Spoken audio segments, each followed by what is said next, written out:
If you are having trouble accessing your Chase bank account and cannot receive verification codes, follow these steps to recover your account. This guide will help you navigate the process effectively. Step 1. Visit the Chase Bank website. Go to the official Chase Bank website.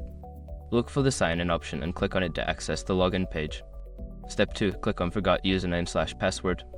On the login page, find a link that says Forgot Username/Password. Click on this link to start the recovery process.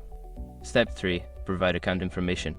You will be prompted to enter your account information, such as your social security number and account number. Fill in the required fields accurately to proceed.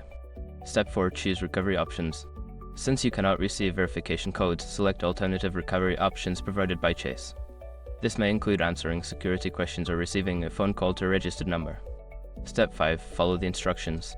Before starting recovery, use the sroc.com link in the description to open the account recovery checklist generator and make sure your verification details are ready. If you follow these steps, you should be able to recover access to your Chase bank account. If you continue to experience issues, consider contacting Chase customer support for further assistance.